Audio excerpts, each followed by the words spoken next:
What's up, guys? Ronnie Kelly bringing you another episode of the Guides Network right here on beautiful Lake Athens. Me and Billy Lawson, your Lake Fork guy. We've been out today shooting some content and getting some great stuff together. I wanted to talk to you guys today about one of my favorite tactics. Not only this time of year, earlier in the year, all the way into deep summer and into fall, and that's Carolina rig. Now, of course, this is a tactic that has been around for a long time, and a lot of you guys are probably really familiar with it. It's just something I throw a lot, and I've got a lot of confidence in it. And I want to show you guys exactly how I break it down, the tackle, the gear, and where I throw this deal. So as far as the Carolina rig for me, it's something that I pick up early in the year, usually about February. I'll start to sling this thing around. I'll throw it around the main lake points. And basically what I'm looking for is I'm looking for pre-spawn fish that are full. They're starting to kind of move up, group up, get ready to kind of move to the back of pockets and start to spawn. And so what happens is, as these fish start to move up and stage, and stage is a term that we use for bass that are moving up and grouping up to move into the pockets to start to spawn. These fish start to spawn. They'll get on these points. And one of the best ways to target them is with a Carolina rig. And I've got a little saying, this is kind of goofy, but my saying is, the better you feel, the more you catch, and the more you catch, the better you feel. And when you throw something like a Carolina rig or a football jig or a big Texas rig, it allows you to feel the bottom, keeps your mind focused, keeps you in tune, and really makes you fish harder and more intense.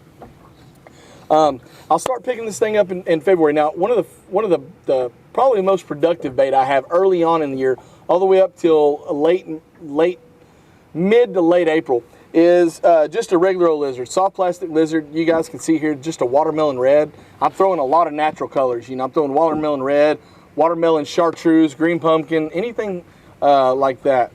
And so that's kind of my go-to early on in the year. As the water warms up, the next two baits that I'm going to start to throw on my Carolina rig are a super fluke or any kind of a shad soft plastic type bait, and then this clout. And so these are my go-tos when the shad really become a player in the deal. You know, as the fish start to move up, they spawn, they kind of back out, they do their deal. They start to really feed up. And these shad imitation baits, to me, become key. If I'm on a point and I've got someone throwing a Carolina rig lizard and I'm throwing a fluke, I feel like at times I tend to get a few more bites on the fluke. The bass are really keyed in on the shad. Now, with that being said, I don't think the lizard is something, I don't think bass are swimming around points eating lizards. I don't think that's the deal. I think what happens on the lizard, toss me that lizard back there, buddy. I think what happens on the lizard is you just got a lot of appendages. You've got a lot of movement. You've got a lot of things going on. It creates a little bit of aggression, maybe. I'm not saying you're not going to catch them on a soft plastic jerk bait or a stick bait like the clout. That time of year, that's not what I'm saying. I just feel like this tends to get me a few more bites early on in the year when the water's a little bit cooler. Maybe the fish aren't quite as aggressive. Maybe they're looking for a little bit bigger meal. This has a little bit bigger profile. But as they start to feed, they start to get on these baits. Now, as the water warms, we get into the summertime, we start to move a little bit deeper, move mid-range on them points. We start to back off into deep water humps, road beds, anything that's structure out deep offshore that you're fishing in the summer. I'll tend to go with something a little bit smaller. This is 6 Sense's new bait called a stroker crawl. I'll toss this over there so you guys can see it. That's a great little bait. All the baits that I've talked to you about so far, I'm throwing a 3-aught. Let me grab this. I'm throwing a 3-aught jugular hook. It's just a round bend offset hook. I'm going to go down to a 2-aught when I use the stroker crawl. And so let's talk about why I'm throwing a Carolina rig. You know, why would I throw a Carolina rig versus a Texas rig? Well, number one, first and foremost, it's got more action. The bait's not pinned down to a weight. The bait isn't necessarily floating. You know, for years and years, tackle companies were always trying to come up with some gimmick bait that float, you know, like a floating lizard or the floating worm or that sort of thing. It's not so much about floating as it is buoyancy. You know, you don't want that bait to necessarily shoot up like this on your Carolina rig, but you want it to have a really slow, soft, subtle movement to it. You know, it's a lot like throwing a weightless fluke in potentially 25 foot of water. The other reason, and one of the most important reasons, is I can get away with a really big weight. Right here you can see I've got a lead weight. I don't have to throw tungsten because I can get away with so much weight on a Carolina rig that I get the same feel, the same sensitivity out of a 3/4 ounce lead weight or a 1 ounce lead weight that I would a 1/2 or a 3/4 ounce tungsten weight. It's almost the same. I'm feeling everything because of this. Now you'll notice I've got kind of an egg sinker. And you know, my nephew and I were fishing, and he said he throws a bullet weight. He feels like that cylinder bullet weight could potentially come through things a little bit more. And certainly it may. There's a couple reasons that I like this weight. I feel like it's similar to fishing a jig. Now, if I'm throwing just a regular standard poison or Arky style jig, I've got a really thin head, and that head dragging across the bottom, I use this as an example. A jig head dragging across the bottom or a bullet weight dragging across the bottom is like me trying to feel with my finger. I can feel with my finger. I can feel pretty good with my finger. But when I move up to a football jig, I move up to a big egg sinker or a barrel weight, I feel like I'm able to feel with a lot more surface on the surface. It's kind of like I get to use my whole hand, if that kind of makes sense to you guys. It makes sense in my head. I feel like I can feel a little bit better. Also, the body on this egg sinker is a little bit bigger, and I think some of those smaller stumps that have little points where you can kind of get caught up in them, I feel like the roundness of this bait actually allows it to kind of come through versus a small bullet-shaped weight that can potentially just kind of wedge in there. I think both of them work great. Whatever you've got a preference in, this is great.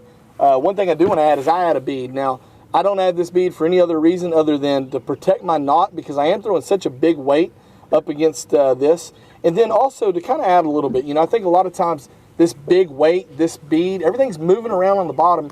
And, especially in dirtier water, it can at least get a bass's attention to when that bass turns and he sees that clout or that lizard or whatever, it's got his attention. It's not loud. It's not, down there just making all kinds of noise like maybe a crankbait with rattles, but it's something, it's at least getting a bass to turn around, and when that cloud or whatever comes through, they can react to it. I want to talk to you guys kind of about where I'm throwing it. Now, I mentioned early and I mentioned late in the year. So early in the year, I'm starting on main lake points. Now, I'm focusing on main lake points where I know that these bass are going to spawn. And it may be a main lake, and it could also be secondary points. But I'm focusing on areas that I know for a fact these bass are going to start to transition to. I look at it like kind of, if I'm going home, these are kind of like the little gas stations right off the interstate. They're going to kind of pull in there and stop. They'll kind of get on the interstate, move back a little bit, pull in there, stop, and then kind of move on back. So these bass start to kind of hang out on these points, and this is where I'll start, and that's where I've got the lizard. Now, past that, we move right past that to shad spawning. You start getting your gizzard shad, you get your shad, threadfin shad. All those things start to really congregate on these points. And these pre-spawn and these post-spawn bass, as the water starts to get up into the 60s, they start to kind of congregate on these points, and they start to really feed. Now they're in a feeding mode. Now they're in a we haven't eaten, or they're just wanting to fatten up. A lot of the pre-spawn fish will kind of move up shallow on these points, and their number one goal is to fatten up.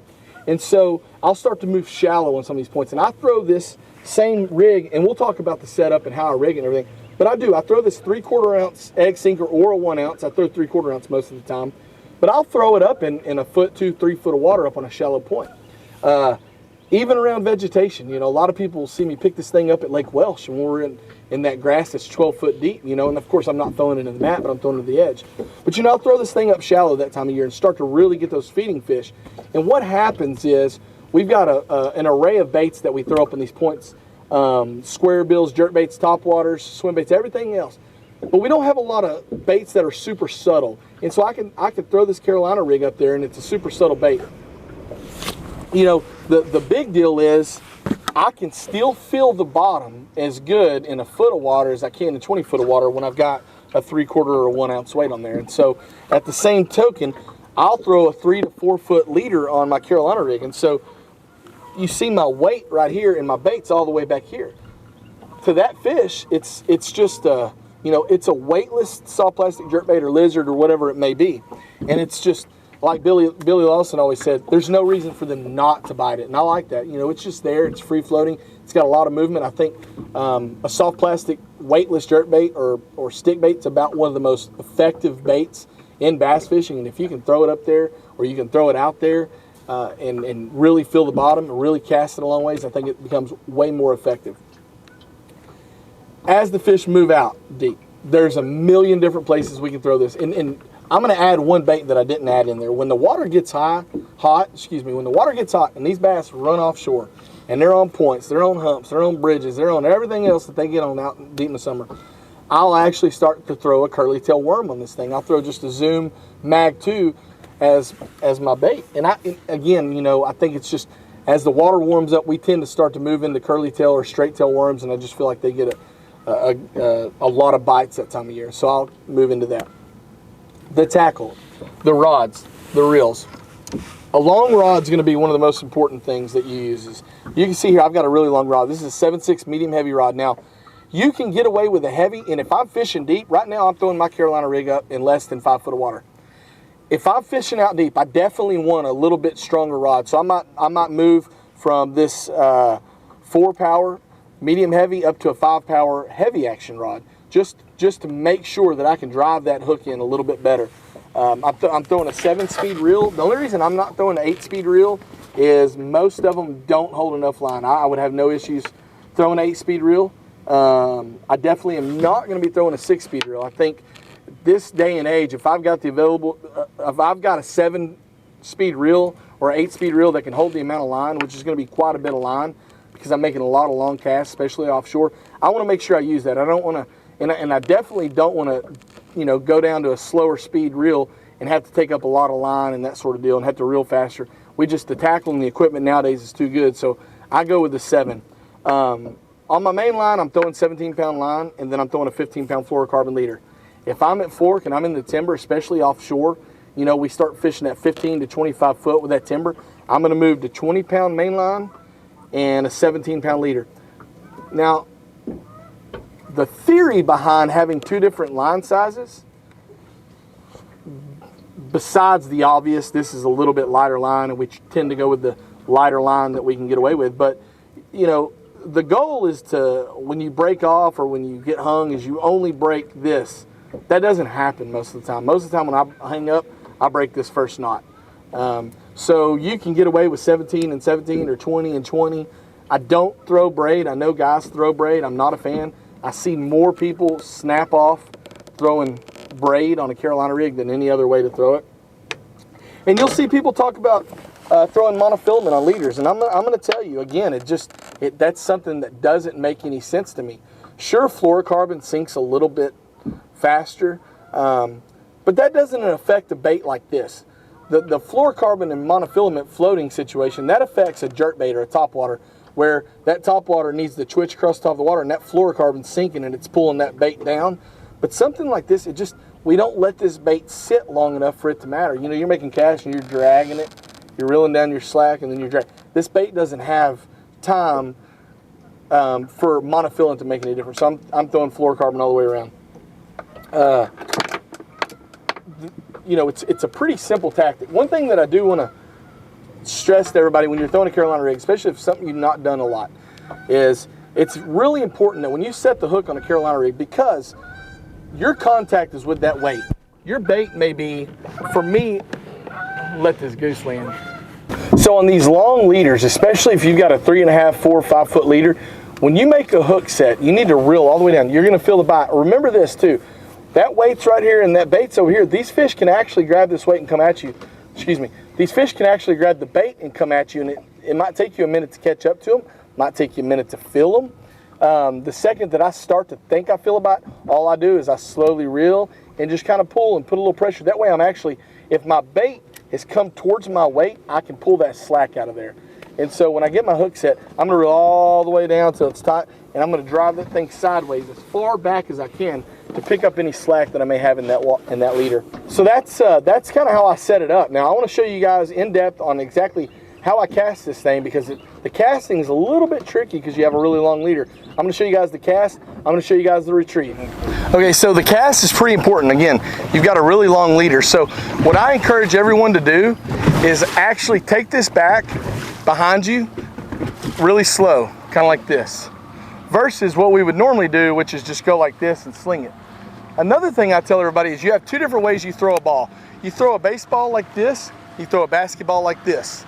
I throw most baits like this, but when I throw a Carolina rig, I actually just lob it. So I'm going to come over my shoulder. I want to throw the weight and not the bait. I just want to lob that big heavy weight and let it get out there.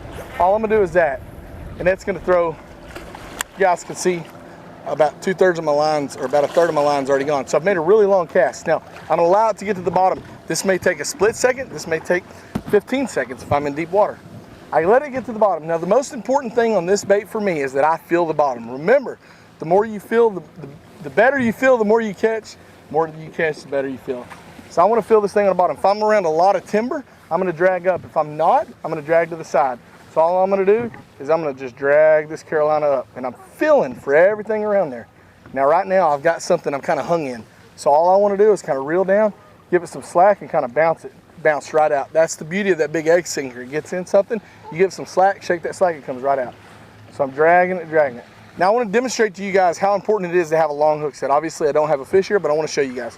So right now, I'm all the way at the top of my drag. Bam, a fish bites it. I'm gonna reel down right here and set all the way to as hard as I can. I really wanna get a whole lot of slack out of there, whether it's to the right, or the side, or the up. It doesn't matter how you set it, but you have to have a long sweeping hook set. You have to get all that slack out, drive that thing through, and get that fish in. Now, a Carolina rig, I think, is one of the most effective baits in the entire world. I think you can use it from New York to California, anywhere in between. Places I've never been, I'm just telling you, you can catch them there. But this is a deadly bait. People use it everywhere in the world. And I think this will help you on your next fish trip, and I sure hope it does.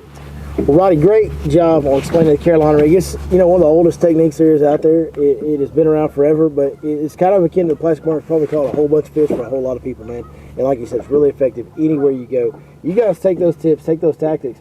Be sure you utilize those going forward. And I'm telling you, like Roddy said, from this deep to there is no you can measure. Yep, that's right. It's one of the most versatile baits, one of the most bite-getting baits you can possibly learn. So it's well worth your time if you haven't taken the opportunity to really learn and get familiar with Carolina rig. It's important if you're serious about bass fishing that you do. Absolutely. You know, especially in East Texas, we see a lot of these old hammers that actually they catch some giant bags of fish. It's been around a long time. It's definitely an effective bait. It's a high pressure bait, and it's something we use a lot, and I think it's something everybody needs to at least get out there and try. And it's really good for beginners. And in fact, it's very ironic that you chose to do a Carolina rig segment. We're here on Lake Athens today filming. It's very ironic that you chose to do a segment on the Carolina rig today, because in fact, the biggest fish any customer has ever caught with me was on a Carolina rig right here on Lake Athens. I can see the point right over there that Wow. he caught it on. 12-pound, 13-ounce fish. This guy, the biggest fish this guy had ever caught in his life until that point, was a 2-pound bass out of a pond. And he catches a 12, 13 on a Carolina rig. So obviously, just goes to speak a very, very, very effective bait. Well, biggest bass ever caught in my boat at Lake Fort was caught on the Carolina rig. So there you go, folks. It looks like a really simplistic little bait, Yeah. but boy, is it effective. There's the reason it's been around so long. That's right, absolutely. Well, Ronnie, thanks again for doing this, man. Hey, most importantly, thank each and every one of you guys for watching this. Hey, we'd appreciate it if you take time to go click those links below. Go check out our sponsors at 6centfishing.com. You heard Ronnie talking about the clout. You heard Ronnie talking about the stroker crawl. I use a lot of 6 cent rods. I mean, there's a lot of great baits at 6 Cent Fishing. Go check them out. Smash Tech baits as well. One bait I didn't hear you mention that I personally do like to throw a little bit in the summertime is going to be the bubble fry that you can find at smashtechbaits.com. That's linked below as well. That's a good one. That's really important in summer, especially when it's pressured. That chartreuse, that's a great bait. Something around here in East Texas, that chartreuse pepper bubble fry, it gets bit in the summertime. We've had some great footage of that over the years as well. So, hey, most importantly, like we said, thank each and every one of you guys for watching. We are very fortunate, very blessed. We get to come out here and live our dream, go fishing every day, which is all we want to do. And it's because each and every one of you guys that watch this channel, tell your buddies about it, help us continue to grow it. Drop us a thumbs up, subscribe to it if you're not. Hey, we'll see you next time. Where we're going to see him, Ronnie? Right here on I've Gone Fishing with Billy Lawson today.